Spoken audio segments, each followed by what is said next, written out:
10절 말씀입니다. 여호수아서 6장 10절 말씀. 여호수아서 6장 10절.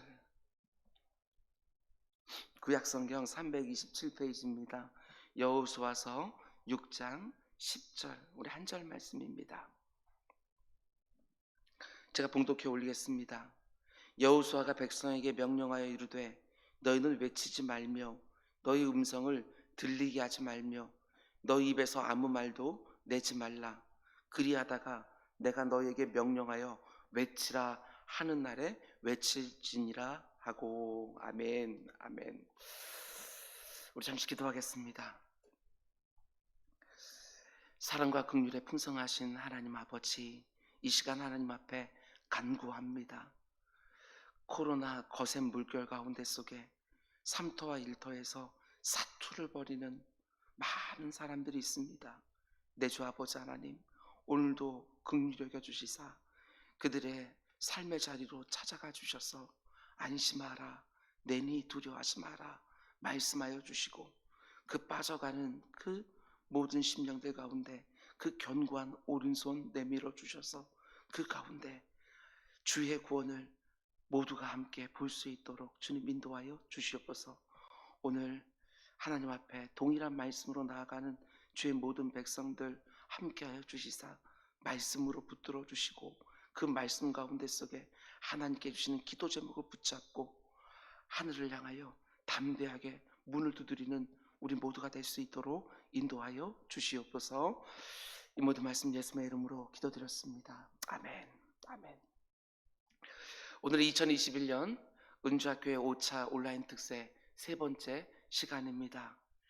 오늘 말씀의 제목은 나의 영혼이 잠잠히 하나님만 바라며 라는 제목으로 말씀 전하도록 하겠습니다.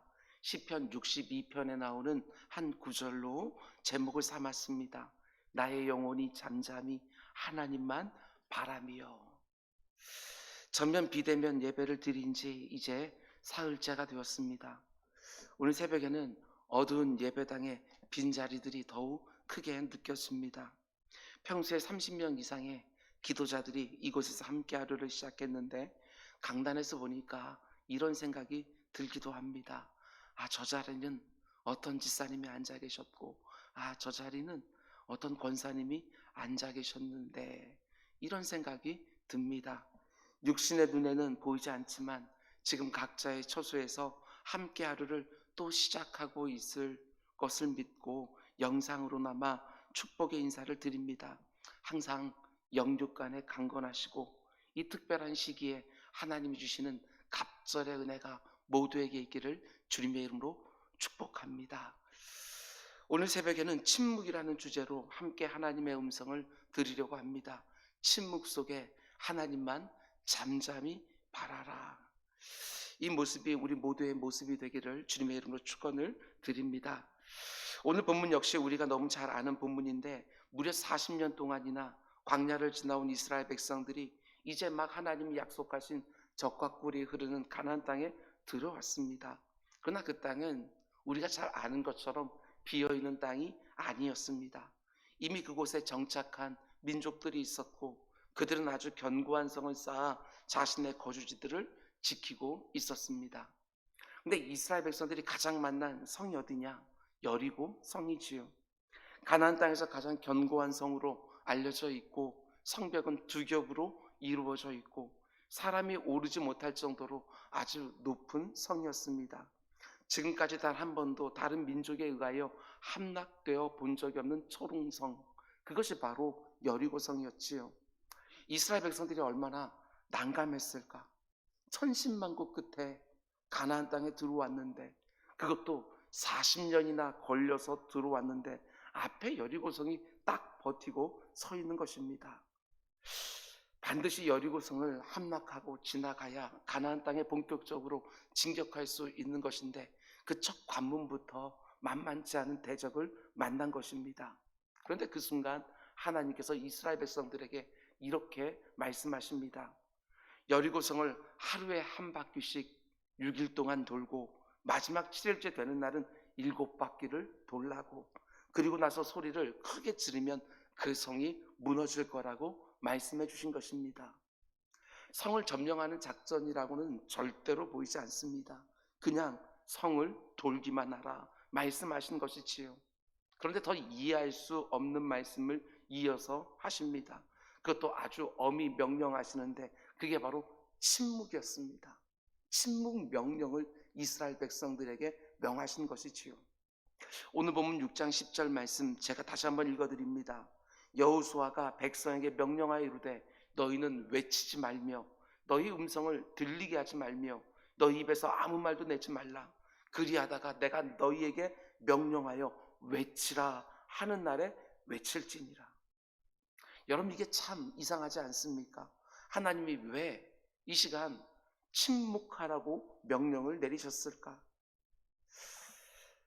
제가 생각할 때 그것은 하나님이 아무래도 우리 인생들의 연약함과 악함을 너무나도 잘 알기 때문이 아닐까 생각을 합니다. 생각해 보시기 바랍니다. 만약 침묵 명령을 하나님이 내리지 않으셨다면 이스라엘 백성들이 주로 성을 돌면서 어떤 말을 했겠습니까? 첫째 날 한 바퀴를 돌았을 때 아무 일도 일어나지 않으면 이스라엘 백성들 가운데 틀림없이 일부 사람들은 수군거리기 시작을 했을 것입니다. 둘째 날, 셋째 날, 넷째 날에도 한 바퀴씩 돌았지만 여리고성에는 아무 일도 일어나지 않았습니다. 분명히 사람들은 불평하기 시작했을 것이고 의심하는 말을 쏟아냈을 것입니다. 도대체 이게 뭐 하는 짓인가? 이런다고 성이 무너지겠나? 마지막 일곱째 날에는 불평과 불신이 최고조에 달했을 것입니다. 아마 대다수의 사람들이 이제는 더 이상 못 돌겠다, 이제는 더 이상 못 믿겠다, 이렇게 말하지 않았겠습니까? 그래서 이탈자들이 속출하고 군중심리 가운데 삽시간에 온 이스라엘 백성들의 마음이 흩어질 것이 분명합니다. 저는 단언코 말할 수 있습니다. 이스라엘 백성들이 성을 돌면서 침묵하지 않았다면 믿음의 말보다는 믿음 없는 말들을 쏟아내었을 것이고 여리고 성이 무너진 것이 아니라 이스라엘 백성들의 마음이 먼저 무너졌을 것이다. 이런 경험을 참 많이 합니다.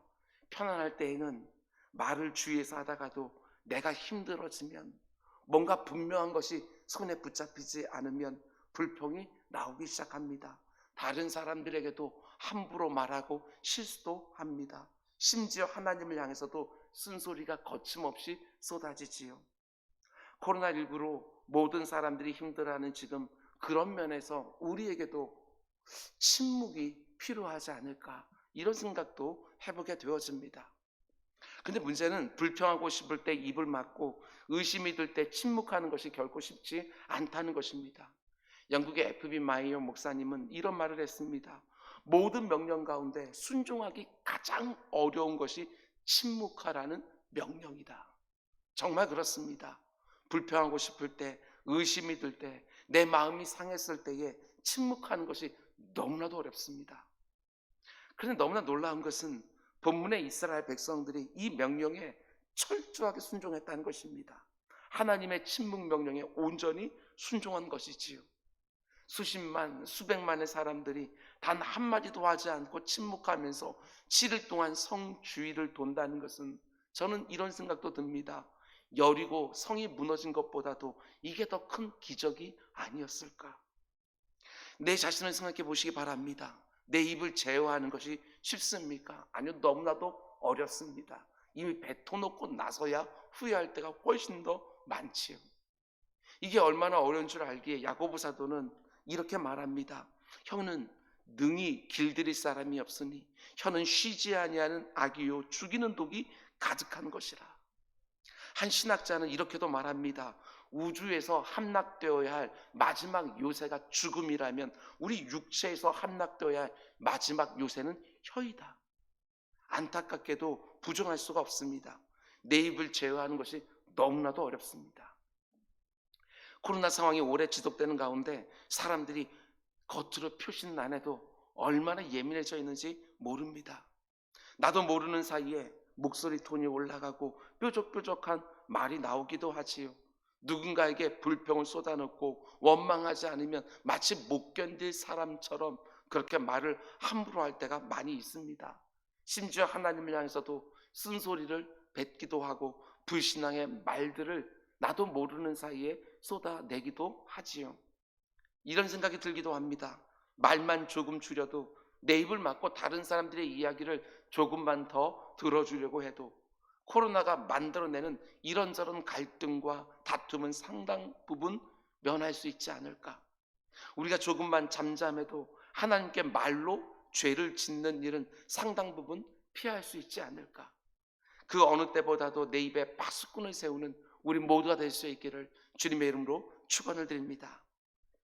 그런데 이런 점을 생각해 보시기 바랍니다. 침묵의 행렬이 이어지는 동안 이스라엘 백성들의 심령에 어떤 일이 벌어졌겠을까?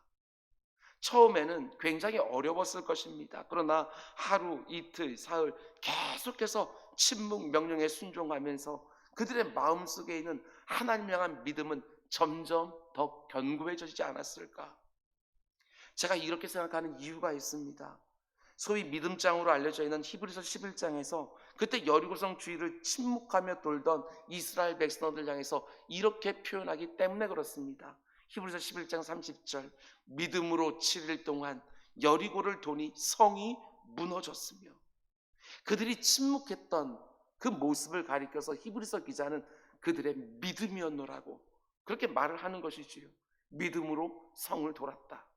그들에게 믿음이 있었기 때문에 침묵 속에서 계속해서 걸을 수 있었던 것이고, 자기 마음속에 불뚝불뚝 솟아오르는 불평을 참아내고 이런저런 의구심을 이겨내면서 그들의 믿음은 계속해서 더 크고 더 견고한 믿음으로 자랄 수 있었던 것입니다. 하루에 한 바퀴씩 돌았지만 여리고성에는 안타깝게도 아무런 일도 생기지 않았습니다. 그런데도 6일 동안 아무런 불평도 아무런 의심하는 말도 없이 또 돌고 또 돌고 또 돈 것입니다. 마지막 7일째 되는 날은 7바퀴를 돌라고 명령하셨습니다. 한 바퀴를 돌았지만 성벽에 아무런 변화가 없습니다. 2바퀴, 3바퀴, 4바퀴, 5바퀴, 6바퀴 돌았을 때에도 성벽은 여전히 자기들의 눈앞에 견고하게 서 있었고, 여리고성 사람들 중에서 단 한 사람도 항복하는 사람도 없었습니다. 하나님 말씀대로 순종하고는 있지만 이게 참 어렵지 않습니까? 아무런 일도 일어나지 않는 거예요.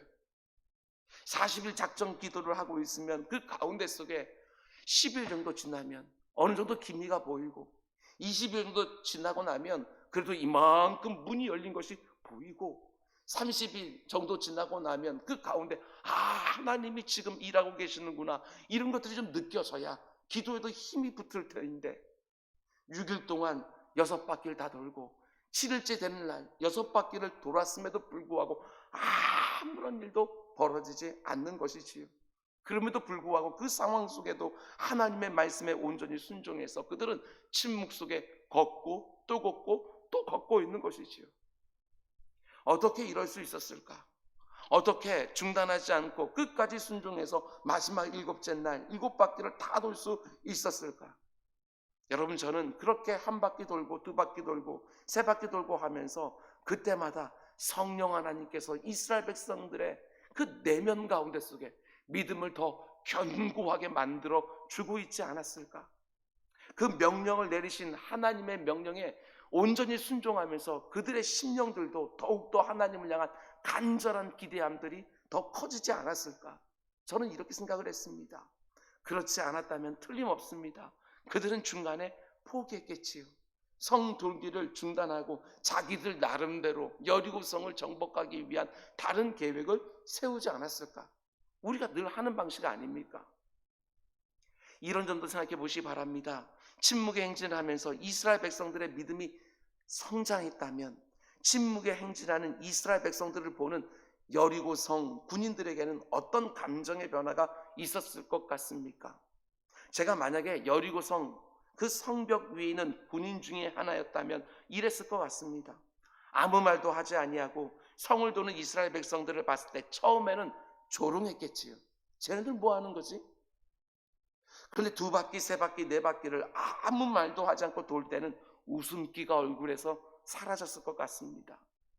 그리고 계속해서 그 수많은 이스라엘 백성들이 한 사람도 목소리를 내지 않고 침묵하면서 성을 도는 모습을 보면서 어느 순간부터는 조롱하던 것이 의구심으로 바꾸고, 또 어느 순간부터는 그 의구심이 두려움으로 바뀌지 않았을까?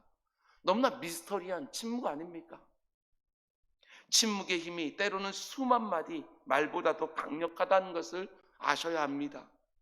예수님이 법정에서 총독인 빌라도가 신문을 할 때 아무 말도 하지 아니하고 침묵합니다. 그때 신문하던 빌라도가 오히려 두려워했던 것을 보게 됩니다. 여러분, 우리가 오직 하나님을 믿는 믿음으로 입을 딱 다무는 그 침묵의 힘을 상대방이 느끼게 되는 순간, 어느 순간부터는 그 미스터리한 침묵의 근원이 무엇인가 궁금해하지 않겠습니까? 분명히 호들갑을 떨어야 될 것 같은데, 분명히 불평하고 원망하는 말을 쏟아낼 만한 상황인데도 불구하고 그때도 아무 말도 하지 아니하고 묵묵히 내게 맡겨진 일들을 감당하고 있으면 분명히 의구심을 갖기 시작할 것입니다. 그리고 때로는 우리를 공격하는 그 대적들도 두려워하겠지요. 저들이 믿는 하나님은 도대체 어떤 분이길래 저들이 저렇게 할 수 있을까? 여러분, 저는 오늘 본문에서 이스라엘 백성들이 여리고성을 7일 동안 도는 모습을 보면서 또 한 장면이 생각이 났습니다. 그것은 문둥병에 걸린 나아만 장군이 요단강에 가서 몸을 7번 씻는 사건, 매우 유사한 사건이라고 생각을 했습니다. 마지막 7째 날 6바퀴를 돌 때까지 아무런 변화가 여리고성에 없었던 것처럼 6번 요단강물에 들어가 몸을 씻을 때까지 나아만 장군의 그 문둥병에는 아무런 변화도 보이지 않았습니다. 어쩌면 우리 역시도 똑같은 상황 가운데 있는 것은 아닌가 하는 생각이 듭니다.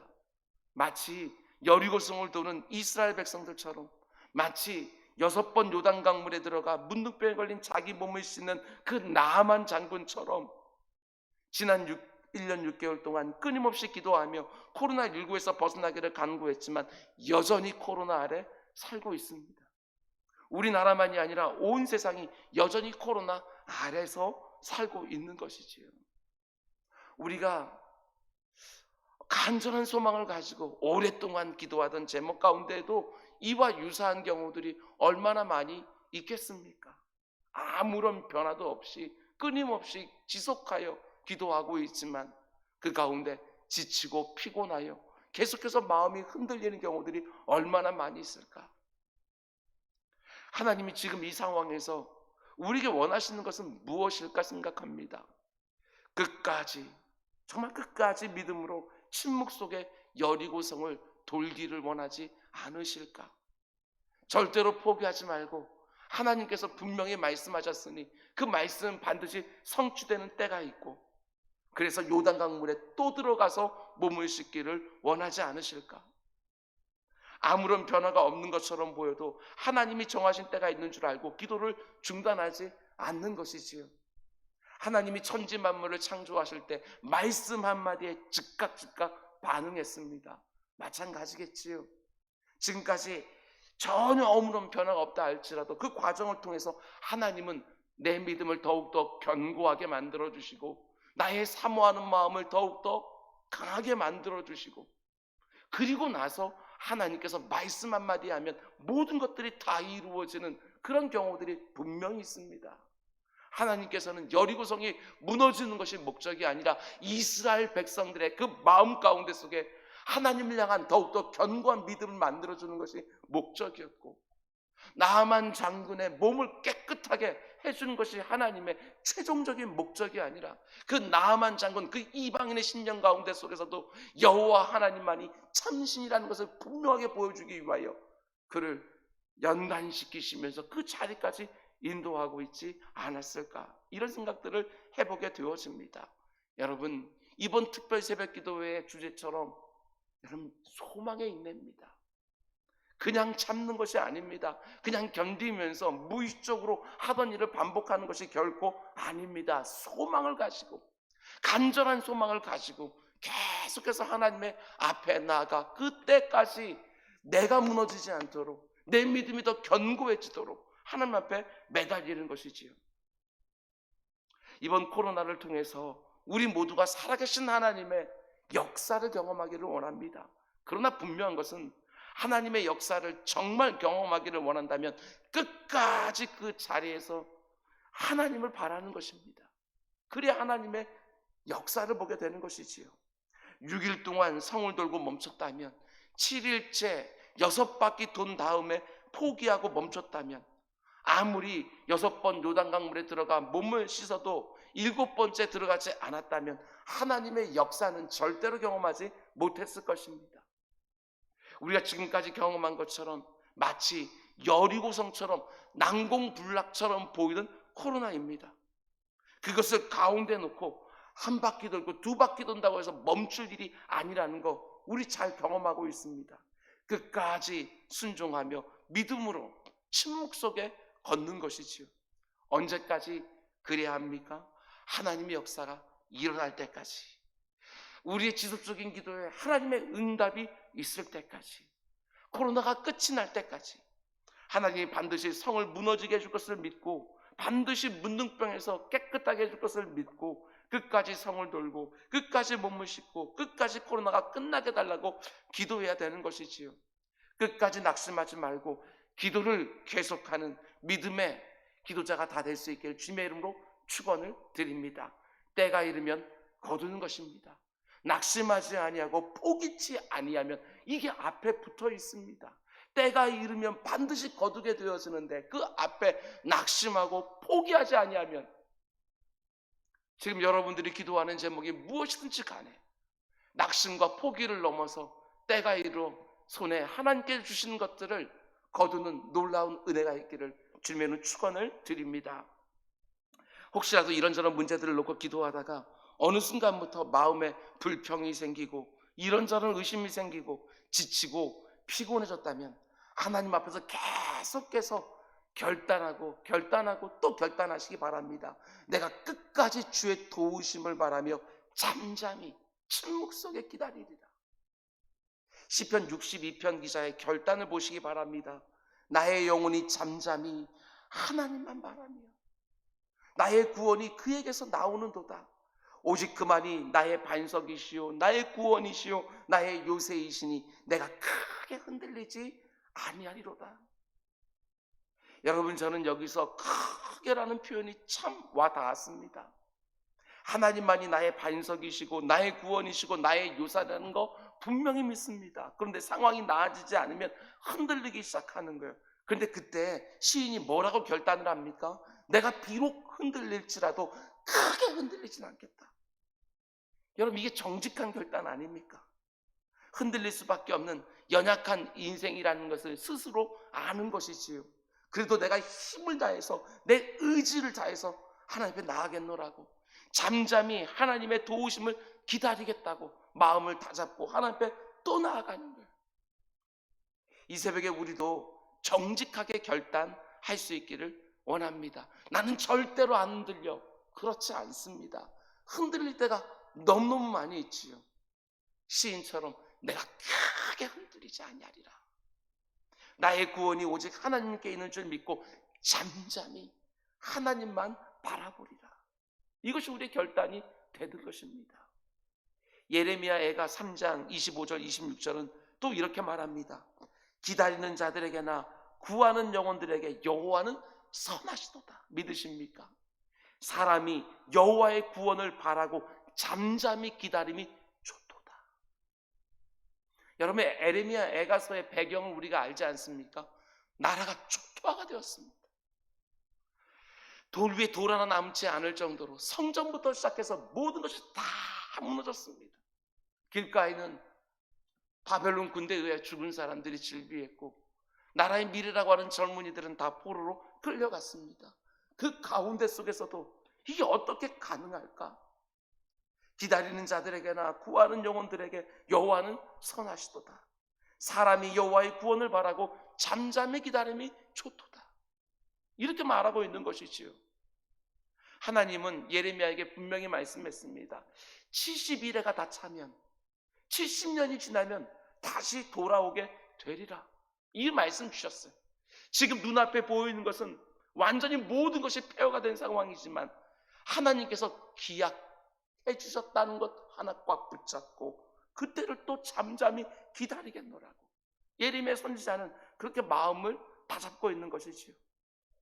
우리가 어떻게 이 상황에서 잠잠히 여호와의 구원을 바랄 수 있겠습니까? 우리가 믿는 하나님은 기다리는 자들에게나 응답을 구하는 자들에게 언제나 선하신 분이라는 것을 믿고 잠잠히 그분의 도우심을 바라는 것이지요. 나의 영혼이 잠잠히 하나님만 바라며 사람이 여호와의 구원을 바라고 잠잠히 기다림이 좋도다.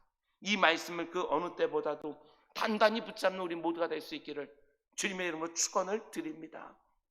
말씀 맺겠습니다.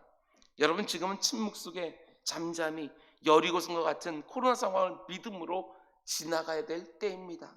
잠잠하지 않으면 분명히 내 입에서 쓴소리와 불신앙의 말들이 나올 것입니다. 우리 모두 침묵 속에 하나님 앞에 나아가 잠잠히 그분의 음성에 귀 기울이겠다고 이 새벽에 결심합시다.